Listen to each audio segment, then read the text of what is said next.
नमस्कार दोस्तों, पीसीएस पाठशाला में आप सभी का स्वागत है।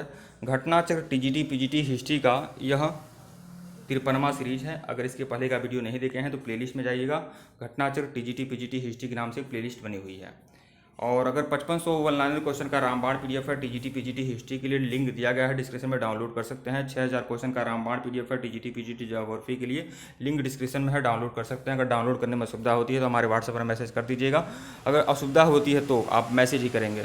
अगर असुविधा होती है तो वैसे तो आराम से डाउनलोड हो जाएगा। आपका कुछ पेमेंट कटेगा, पेमेंट कटने के बाद आराम से डाउनलोड हो जाएगा। हिस्ट्री, ज्योग्राफी, सिविक्स, इकोनॉमिक, किसी भी सब्जेक्ट का किसी भी मीडियम में किसी भी तैयारी के लिए, anything, any subject, any medium, किसी भी तैयारी के लिए अगर आपको हैंड रिटन नोट्स की आवश्यकता है, कंप्यूटराइज नोट्स की आवश्यकता है तो हमारे व्हाट्सएप पर मैसेज कर सकते हैं। व्हाट्सएप नंबर डिस्क्रिप्शन में दिया गया है, आप मैसेज ही करिएगा, कॉल बिल्कुल मत करिएगा। और जो भी मटेरियल है दोस्तों चार्जेबल है। आइए सीधे शुरुआत करते हैं। लंका को किसने जीता था?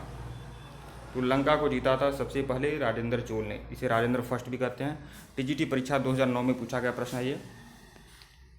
चोल राजा राजेंद्र फर्स्ट ने सिंघल द्वीप या श्रीलंका विजय का कार्य पूर्ण किया। यद्यपि राजराज फर्स्ट ने भी श्रीलंका पर आक्रमण कर वहां के कुछ प्रदेशों पर अधिकार कर लिया, किंतु संपूर्ण श्रीलंका पर उसका अधिकार नहीं हो सका। राजेंद्र फर्स्ट ने वहां के शासक महेंद्र पंचम को बंदी बनाकर चोल राज भेज दिया, जहां 12 वर्ष बाद उसकी मृत्यु हो गई। संपूर्ण श्रीलंका पर राजेंद्र का अधिकार हो गया। प्रश्न 22 देखिएगा, चोल राजा किस मत के संरक्षक थे? तो वह शैव मत के संरक्षक थे चोल राजा। तो टीजीटी परीक्षा में पूछा गया प्रश्न है। चोल राजा शैव मत के संरक्षक थे। शैव भक्ति गीतों का संकलन करता नंबियंडार नंबी को माना जाता है, जो राजराज फर्स्ट और राजेंद्र चोल के समय में हुए। चोल वंश के अधिकांश शासक उत्साही शैव थे। उन्होंने भगवान शिव के अनेक मंदिरों का निर्माण कराया था। राजराज ने शिवपाद शेखर की उपाधि धारण की थी और तंजौर में राजराजेश्वर नामक शिव का प्रसिद्ध मंदिर बनवाया था। चोल नरेश कुलोत्तुंग फर्स्ट प्रथम शिव का अनन्य उपासक था। शिव के प्रति अतिशय भक्ति के कारण उसने चिदम्बरम मंदिर में रखी गोविंद विष्णु जी की प्रतिमा को समुद्र में फेंकवा दिया। इतना बड़ा शैव था ये शैव, यह कुलोत्तुंग फर्स्ट। प्रश्न 23 देखिएगा, निम्नलिखित में से कौन चोल शासक युद्धभूमि में राजा घोषित हुआ था? तो युद्धभूमि में राजा कौन घोषित हुआ था? तो राजेंद्र द्वितीय। राजेंद्र द्वितीय जो था वह युद्धभूमि में राजा घोषित हुआ था। इंपॉर्टेंट प्रश्न है, पीजीटी परीक्षा 2016 में पूछा गया प्रश्न है ये। राजेंद्र द्वितीय। कोप्पम के युद्ध में राजाधिराज प्रथम लड़ता हुआ मारा गया। कोप्पम के युद्ध में राजाधिराज जो है राजाधिराज प्रथम लड़ता हुआ मारा गया, परंतु उसके भाई राजेंद्र द्वितीय ने सोमेश्वर की सेना को बुरी तरह परास्त कर दिया और राजेंद्र ने युद्ध क्षेत्र में ही अपना अभिषेक कराया था। प्रश्न 24 देखेगा, निम्नलिखित में से किसने चोल साम्राज्य के प्रशासनिक प्रभागों का सही अवरोही क्रम है? अवरोही तो सबसे पहले आएगा मंडल आएगा, फिर मंडल के बाद कोट्टम, कोट्टम के बाद नाडु, नाडु के बाद वलनाडु, ऐसे आता है। तो यह जो बी है वह सही है आपका। देखिए, प्रशासन की सुविधा के लिए विशाल चोल साम्राज्य 6 प्रांतों में विभाजित किया गया था। प्रांतों को मंडल कहा जाता था। मंडलम का विभाजन कई कोट्टम अथवा वलनाडु में होता था। देखिए, उसे कोट्टम कहिए या फिर वलनाडु कहिए। और फिर जो आजकल की कमिश्नरी के बराबर होता था। प्रत्येक कोट्टम में कई जिले होते थे। जिले की संज्ञा को नाडु कहा गया है। नाडु के खर्च के लिए नाडु विनियोगम नामक कर लिया जाता था। नाडु के अंतर्गत अनेक प्रकार के संघ होते थे, जिसे कुर्रम कहा जाता था। इस प्रकार मंडल, कोट्टम, नाडु सही विकल्प होगा। उत्तर प्रदेश माध्यमिक शिक्षा से ये सब देखिए, इन्होंने उत्तर माध्यमिक शिक्षा आयोग हमेशा कुछ ना कुछ गलत करता है। देखिए, यहाँ पर ए कर दिया है, जबकि यहाँ पर सही उत्तर बी होना चाहिए। यह भी स्थिति है बनी होती है कि आदमी कुछ पढ़ता कुछ अच्छा है और यहाँ पर उत्तर प्रदेश माध्यमिक शिक्षा चयन आयोग जो गलत उत्तर होते हैं उसे सही कर देता है। प्रश्न 25 है। 25 देखिएगा, सूर्य मंदिर कहाँ स्थित है? सूर्य मंदिर जो है कोणार्क में स्थित है। कोणार्क जो है उड़ीसा में। टीजीटी परीक्षा 2004 में पूछा गया प्रश्न है। पुरी स्थित कोणार्क का विशाल सूर्य मंदिर सूर्य देव का मंदिर नरसिंह देव बर्मन प्रथम चोलगंगम ने बनवाया था। तो कोणार्क का जो सूर्य मंदिर किसने बनवाया था? नरसिंह देव बर्मन प्रथम ने बनवाया था। यह मंदिर 13वीं सदी का है और यह अपनी विशिष्ट शैली के लिए प्रसिद्ध है। इस मंदिर का आधार एक विशाल चबूतरा है। इसके चारों ओर पत्थर के तरासे हुए 12 पहिए बनाए गए हैं और सूर्य के रथ का पूरा आभास देने के लिए चबूतरे के सामने सीढ़ियाँ बनी हुई हैं। इसमें से 7 अश्वों की स्वतंत्र मूर्तियाँ लगी हैं, मानो कि ये सातों घोड़े रथ को खींच रहे हैं। कोणार्क सूर्य मंदिर को काला पैगोडा भी कहा जाता है, ब्लैक पैगोडा। प्रश्न 26 देखेगा, महेंद्र वर्मन द्वारा रचित मत विलास प्रहसन का उल्लेख मिलता है। तो बौद्धों एवं कापालिकों का उल्लेख मिलता है। इसमें उसने बौद्धों और कापालिकों का मजाक उड़ाया है महेंद्र वर्मन प्रथम ने मत विलास प्रहसन में। कॉमेडी ग्रंथ है। यूपीजीआईसी प्रवक्ता परीक्षा में पूछा गया प्रश्न है ये। पल्लव नरेश महेंद्र वर्मन ने मतविलास प्रहसन नामक हास्य ग्रंथ की रचना की है। इस ग्रंथ में कापालिकों और बौद्ध भिक्षुओं का उपहास किया गया है। प्रश्न 27 देखिएगा, पल्लव वंश का अंतिम शासक कौन था? तो अपराजित वर्मन था। टीजीटी परीक्षा में पूछा गया प्रश्न है। पल्लव वंश का अंतिम महत्वपूर्ण शासक अपराजित वर्मन था। अपराजित के बाद नंदी वर्मन चतुर्थ और कंप वर्मा का उल्लेख मिलता है। अंतुगत्वा पल्लव राज चोल शासकों द्वारा जीतकर अपने राज्य में मिला लिया जाता है। इस प्रकार दक्षिण भारत की प्रभुसत्ता पल्लवों से चोलों के हाथों में आ गई। पल्लव नरेश नरसिंह वर्मन प्रथम के समय में चीनी यात्री हेनसांग कांची में कुछ समय के लिए ठहरा था। पल्लव शासक महेंद्र वर्मन प्रथम ने मतविलास प्रहसन नामक हास्य ग्रंथ की रचना की थी, जिसमें कापालिकों बौद्धों को हंसी उड़ाई गई है। पल्लव शासकों के अधिकांश लेख जो हैं विशुद्ध संस्कृत में लिखे गए हैं। जो भी अब लेख हैं पल्लव शासकों के वह संस्कृत में लिखे गए हैं। प्रश्न 28 देखिएगा, पल्लव वंश का अंतिम शासक कौन था? तो यह था अपराजित वर्मन। जीआईसी में पूछा गया प्रश्न है ये। प्रश्न 29 देखिएगा, पल्लव ने अपने को किस देवता की संतान घोषित किया था? तो पल्लव जो थे अपने को किस देवता की संतान घोषित करते हैं? ब्रह्मा और विष्णु जी का संतान घोषित करते हैं। मतलब ए और बी दोनों सही है। मामल्लपुरम प्रशस्ति से पल्लवों की वंशावली प्राप्त होती है। इसमें स्पष्ट होता है कि उन्होंने अपने को ब्रह्मा और विष्णु की संतान घोषित किया था। अन्य महत्वपूर्ण तथ्य भी देखिएगा, पल्लव वंश का संस्थापक जो था बप्पा था, किंतु एक शक्तिशाली राज्य का संस्थापक सिंह विष्णु को माना जाता है। सिंह विष्णु वैष्णव मतानुयायी था। उसकी राज्यसभा में संस्कृत के महाकवि भारवी निवास करते थे। प्रश्न 30 देखिएगा, पल्लव के शासनकाल में शिक्षा का प्रमुख केंद्र क्या था? पल्लव के शासनकाल में शिक्षा का जो प्रमुख केंद्र था वह कांची था। टीजीटी परीक्षा 2005 में पूछा गया प्रश्न है ये। पल्लव के शासनकाल में कांची शिक्षा का प्रमुख केंद्र था। यहाँ का संस्कृत महाविद्यालय पूरे देश में प्रसिद्ध था, जहाँ अध्ययन करने के लिए लोग दूर दूर से आते थे। कदम्ब नरेश मयूर शर्मा ने यहीं शिक्षा प्राप्त की थी। नालंदा के कुलपति धर्मपाल ने भी यहीं रहकर शिक्षा प्राप्त की थी।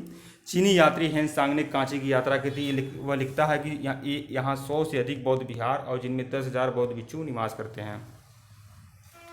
मदुरई पांड्य राजवंश की राजधानी थी। यहाँ का मीनाक्षी मंदिर प्रसिद्ध था। तमिलनाडु की तिरुचिरापल्ली जिले में स्थित तंजौर चोल शासकों की राजधानी थी। अगले प्रश्न पे आइएगा, इसकी व्याख्या देख लीजिए। चोल शासक राजराज ने तंजौर में बृहदेश्वर मंदिर का निर्माण कराया था। इंपॉर्टेंट प्रश्न है। महाबलीपुरम मद्रास से 40 मील दूर समुद्र तट पर स्थित है। पल्लव राजाओं के काल में यह प्रसिद्ध समुद्री बंदरगाह और कला का केंद्र था। प्रश्न 31 देखिएगा, निम्नलिखित मंदिरों में से किसका संबंध चोलों से है? तो बृहदेश्वर मंदिर को राजराज प्रथम ने बनवाया था, चोलों से है। जीआईसी परीक्षा में पूछा गया प्रश्न है। प्रश्न 32, गंगा अवतरण का दृश्य कहाँ चित्रित है? तो गंगा अवतरण का जो दृश्य है मामल्लपुरम में चित्रित है। मामल्लपुरम में चित्रित है गंगा अवतरण का दृश्य। टीजीटी परीक्षा 2013 में पूछा गया प्रश्न है। मामल्ल शैली का विकास नरसिंह वर्मन प्रथम महामल्ल के काल में हुआ था। इसके अंतर्गत 2 प्रकार के स्मारक बने, मंडप और एकात्म मंदिर, जिसे रथ कहा जाता था। इस शैली में निर्मित सभी स्मारक मामल्लपुरम में विद्यमान हैं। मामल्ल शैली के रथ अपनी मूर्तिकला के लिए प्रसिद्ध हैं। नकुल सहदेव रथ के अतिरिक्त अन्य सभी रथों पर विभिन्न देवी देवताओं जैसे दुर्गा, इंद्र, शिव, पार्वती, हरिहर, ब्रह्मा, स्कंद आदि की मूर्तियां भी उत्कीर्ण मिलती हैं। महाबलीपुरम में 7वीं सदी में अर्जुन की तपस्या की विशाल एकाश्म मूर्ति है। यह एकाश्म मूर्ति 96 फीट घेरे की है, जिसे गंगा अवतरण के नाम से भी जाना जाता है। प्रश्न 33 देखिएगा, पल्लव रथ मंदिर स्थित है। तो कहाँ स्थित है पल्लव रथ मंदिर? तो महाबलीपुरम में स्थित है पल्लव रथ मंदिर। जीआईसी प्रवक्ता परीक्षा 2017 में पूछा गया प्रश्न है ये। प्रश्न 34 देखिएगा, महाबलीपुरम के तथाकथित रथ शिल्प के साथ किसका नाम विशेष रूप से युक्त है? तो नरसिंह वर्मन प्रथम ने बनाया था महाबलीपुरम का रथ मंदिर। टीजीटी परीक्षा में पूछा गया प्रश्न है ये। प्रश्न 35 देखिएगा, महाबलीपुरम के सप्त रथ मंदिर का निर्माण हुआ था। तो नरसिंह वर्मन द्वितीय ने कराया था। महाबलीपुरम के 7 रथ मंदिर का निर्माण किसने कराया था? नरसिंह वर्मन द्वारा कराया गया था। जीआईसी परीक्षा 2009 में पूछा गया प्रश्न है ये। प्रश्न 36 देखिएगा, महाबलीपुरम के 7 रथ मंदिर का निर्माण किसने कराया था? पल्लव वंश के शासकों ने कराया था। टीजीटी इसमें देखिए, यह जो 7 रथ मंदिर थे इसमें सबसे छोटा जो था वह द्रौपदी रथ मंदिर था, द्रौपदी रथ मंदिर। प्रश्न 37 देखिएगा, जिसने प्रसिद्ध मामल्लपुरम नगर की स्थापना की थी वह शासक कौन था? तो वह नरसिंह वर्मन प्रथम था। और 7 रथ मंदिर का निर्माण भी नरसिंह वर्मन प्रथम ने ही कराया था। मामल्लपुरम नगर की स्थापना पल्लव शासक नरसिंह वर्मन प्रथम ने की थी। प्रश्न 38 देखिएगा, निम्नलिखित में से किस पल्लव वंश के शासक ने कांची के कैलाशनाथ मंदिर का निर्माण कराया था? तो नरसिंह वर्मन प्रथम ने कराया था। कांची के कैलाश मंदिर का निर्माण किसने कराया था? नहीं, द्वितीय ने कराया था, नरसिंह वर्मन द्वितीय ने। देखिए रथ मंदिरों का निर्माण किसने कराया था? नरसिंह वर्मन प्रथम ने कराया था। कांची के कैलाशनाथ मंदिर का निर्माण किसने कराया था? नरसिंह वर्मन द्वितीय ने कराया था। ये दोनों बातें बहुत, ये दोनों जो तथ्य हैं बहुत ही इंपॉर्टेंट हैं। कांची का कैलाशनाथ मंदिर राजसिंह शैली के चरम उत्कर्ष को व्यक्त किया करता है। इसका निर्माण राज नरसिंह वर्मन द्वितीय के द्वारा करवाया गया था। इस मंदिर के निर्माण में ग्रेनाइट और बलुआ पत्थरों का उपयोग किया गया है।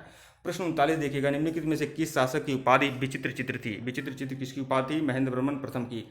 जीआईसी प्रवक्ता परीक्षा 2017 में पूछा गया प्रश्न है। सिंह विष्णु का पुत्र उत्तराधिकारी महेंद्र वर्मन प्रथम था और पल्लव वंश के महान शासकों में से एक था जिसने विचित्र चित्र, मत विलास जैसे गुणभर जैसी उपाधियां धारण किया था इन्होंने। अगले प्रश्न पे प्रश्न संख्या 40 देखिएगा, इस सीरीज का सबसे आखिरी प्रश्न। चालुक्य और होयसल वंश के मंदिर किस शैली में निर्मित हैं? तो चालुक्य और होयसल वंश के जो मंदिर हैं किस शैली में निर्मित हैं? तो यह बेसर शैली में निर्मित हैं। टीजीटी परीक्षा 2013 में पूछा गया यह प्रश्न है। चालुक्य और होयसल वंश के मंदिर किस शैली में निर्मित हैं? तो बेसर शैली में निर्मित हैं। विंध्य और कृष्णा नदी के बीच में क्षेत्र में स्थित बेसर शैली प्रचलित हुई थी। क्योंकि इस क्षेत्र में चालुक्य वंश का आधिपत्य रहा, अतः इस शैली को चालुक्य शैली भी कहा जाता है। बेसर शैली के तत्व